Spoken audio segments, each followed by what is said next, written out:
Graça e paz, queridos irmãos e irmãs da Segunda Igreja de São Bernardo aí do Jardim Baeta Neves.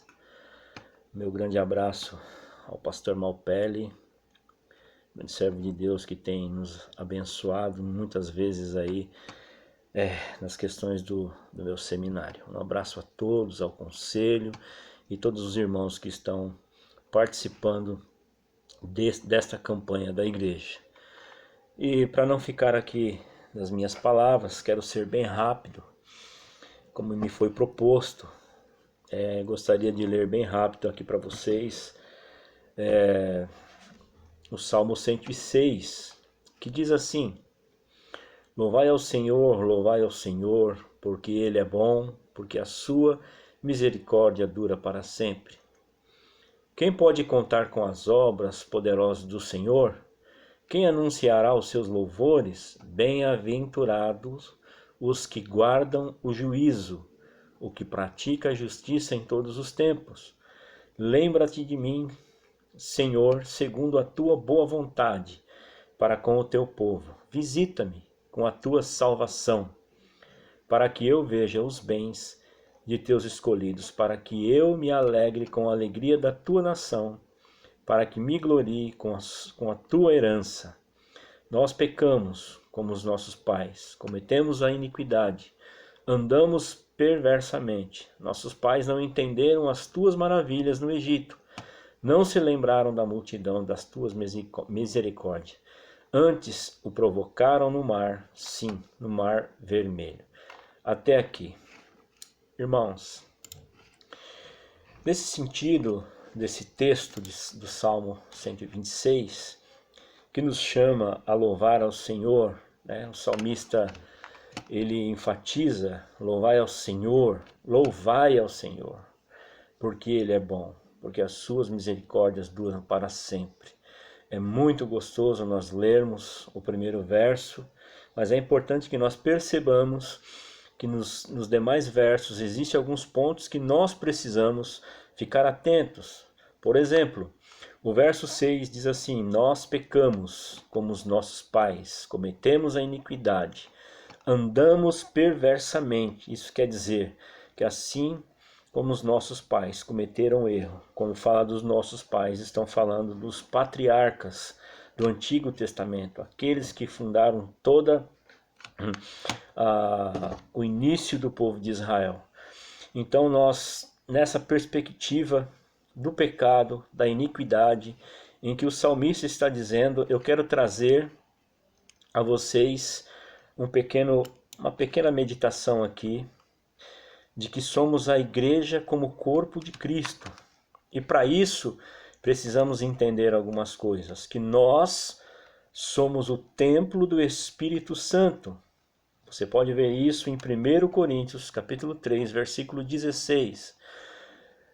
A habitação de Deus, com a referência de Êxodo 25, 8, de Salmos 22 e 3 e Efésios 2, 22. A igreja como edifício de Jesus, 1 Coríntios 3, 9, Mateus 16, 16 ao 18. A igreja como a casa de Deus, Hebreus 3, 6. A igreja como o povo de Deus, em 1 Pedro 2, 9 e versículo 10. A igreja como a universal Assembleia dos Santos, Hebreus 12, 22. A esposa retratada em Apocalipse 10, 7 e Efésios 5, 25 ao 32. A igreja como a coluna e baluarte da verdade, em 1 Timóteo capítulo 3, 15. A igreja como a Jerusalém de cima, ou a Nova Jerusalém, ou Jerusalém Celestial, em Gálatas 4, 26 e Hebreus 11, 22 e Apocalipse 21, 1. E por fim, a igreja como o corpo de Cristo, em Efésios capítulo 1, versículo 22 e 23. E nós podemos ver também em 1 Coríntios 12, capítulo 27. Então, eu quero usar aqui um texto base para nós podermos nos encontrar nessa meditação com relação ao Salmo 106. Vamos lá. Ora, vós sois corpo de Cristo e individualmente membros desse corpo. 1 Coríntios capítulo 12 e 27. Queridos, a reflexão que eu quero fazer é: a igreja é um corpo. Somos um corpo com um objetivo específico. O principal objetivo do corpo é expressar a vida do Espírito Santo de Deus, a vida de Cristo, o contato de Cristo com o mundo e por meio do corpo. Em outras palavras, o propósito do corpo é de se relacionar com o mundo exterior. O corpo é a expressão do Espírito. Esta é a principal responsabilidade da igreja como corpo. Expressar a vida e a glória de Deus. O contato do mundo com Deus se faz pela igreja. Fazer parte do corpo de Cristo significa ser representante de Deus no mundo em que habitamos. Em 1 Coríntios, capítulo 5, versículo 20, o apóstolo Paulo diz que somos embaixadores do reino de Deus. E como embaixadores temos a responsabilidade de representar o nosso Senhor de toda a humanidade. Jesus deu-nos poder e autoridade a fim de que tornássemos seus representantes. Queridos, com esse pensamento sobre o corpo de Cristo, nós somos o corpo de Cristo, você entende isso, que você é uma parte do corpo de Cristo, a igreja na qual você entra para louvar, adorar a Deus, como o Salmo 106 está dizendo, né? Chamando para louvar ao Deus, ao nosso Senhor, a igreja simplesmente é um edifício, e você sabe disso.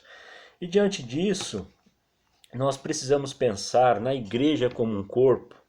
A igreja sou eu, a igreja é você.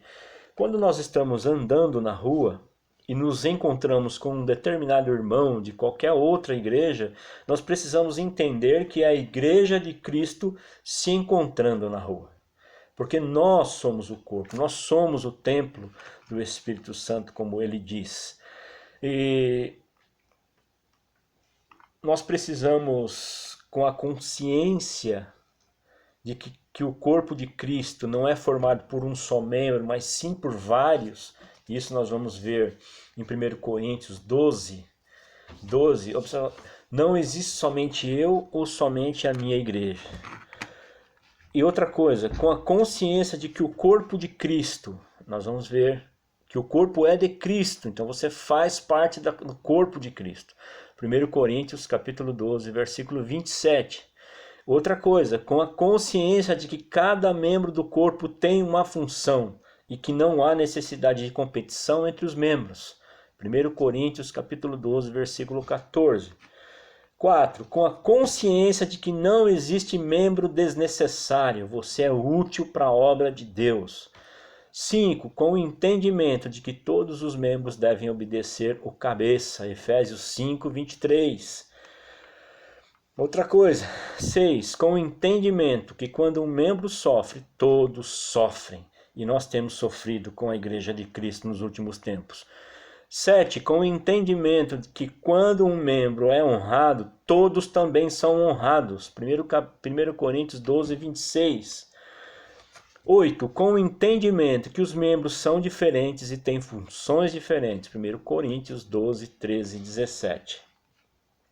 9. Para encerrar aqui, com o entendimento que fomos chamados por Deus para cooperar um com os outros. Então, quando nós falamos em louvar ao Senhor, né? Louvai ao Senhor porque Ele é bom, porque a sua misericórdia dura para sempre. Assim como foram as obras de Deus no passado, né? Nós também podemos vivenciar isso através dos louvores. Os bem-aventurados que guardam o juízo e que praticam a justiça em todos os tempos podem ser os membros fiéis das nossas igrejas. E ele fala lá em Salmo 106, versículo 4, lembra-te de mim, Senhor, segundo a tua obra, boa vontade para com o teu povo. Vista-me com sua salvação. O objetivo de Cristo é nos revestir dessa salvação, né? E Jesus, o Senhor dos Senhores, se fez servo a fim de servir os homens. Quando ele se despiu da sua esplendorosa posição como filho de Deus, ele veio se sujeitar assim como nós nos sujeitamos. E nós estamos falando aqui num aspecto do corpo de Cristo, né? Para que nós possamos entender esse versículo que nós citamos, né?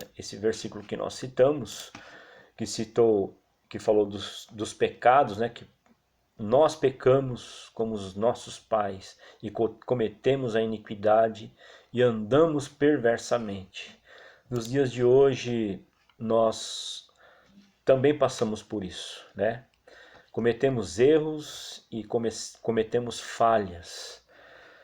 Como eu disse, nós como corpo de Cristo, nós não podemos errar, nós não podemos pecar. Precisamos ficar atentos a todas as coisas que têm nos acontecido por todos os tempos.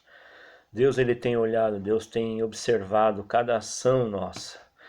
E eu estou trazendo esta meditação para que você lembre que você faz parte do corpo de Cristo.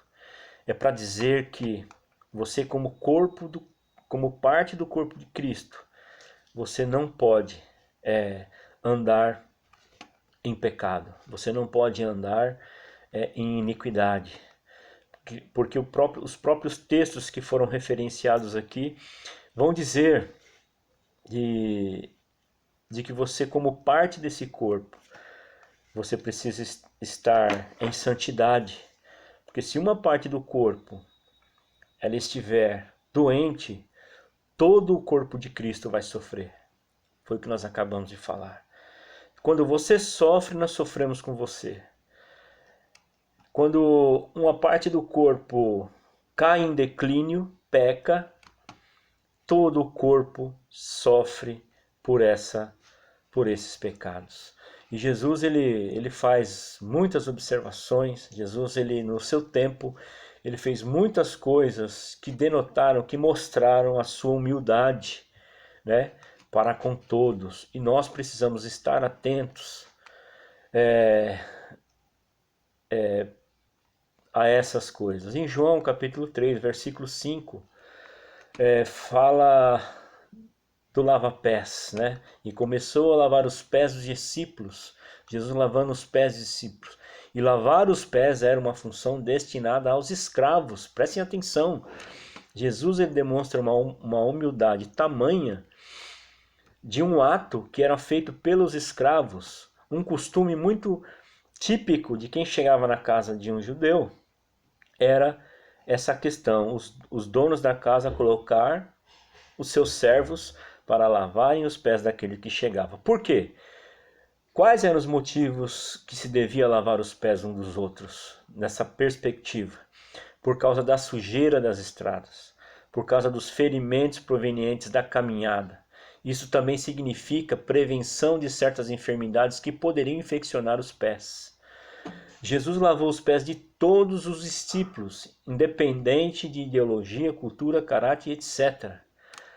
João, o discípulo amado, Pedro, o falador compulsivo, estou falando aqui de pessoas diferentes, Mateus, o ex-cobrador de impostos, Simão, o zelote, o ex-militante da esquerda, extremista do faraizismo, e Judas Iscariotes, o traidor. Será que teríamos a mesma disposição de lavar os pés de Judas, assim como teríamos de lavar os pés de João? Será que você pensando aí num determinado irmão, que você, na sua cabeça, você pensa estar uma pessoa distante dos caminhos do Senhor, será que você teria coragem de se rebaixar ao ponto de estar aos pés de uma pessoa e lavar os pés dela dessa forma? Será que você conseguiria? Por isso eu trago essa reflexão, irmãos. Bom, é muito bom nós louvarmos ao Senhor, porque Ele é bom.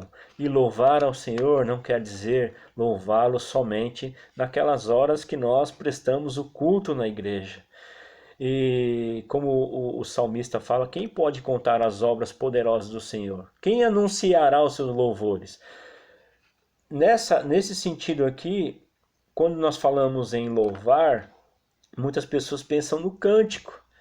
Posso trazer para o sentido de louvar, de engrandecer o seu nome, né? E como é que nós vamos fazer isso? Engrandecer o nome de Cristo. É através das nossas ações, das nossas atitudes, não só pensando nas quatro paredes. E deixar claro, irmãos, que no versículo 3, Salmo 106, ainda diz assim: bem-aventurados que guardam o juízo, o que pratica a justiça em todos os tempos.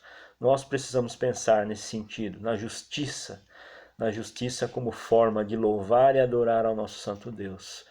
E para fechar aqui,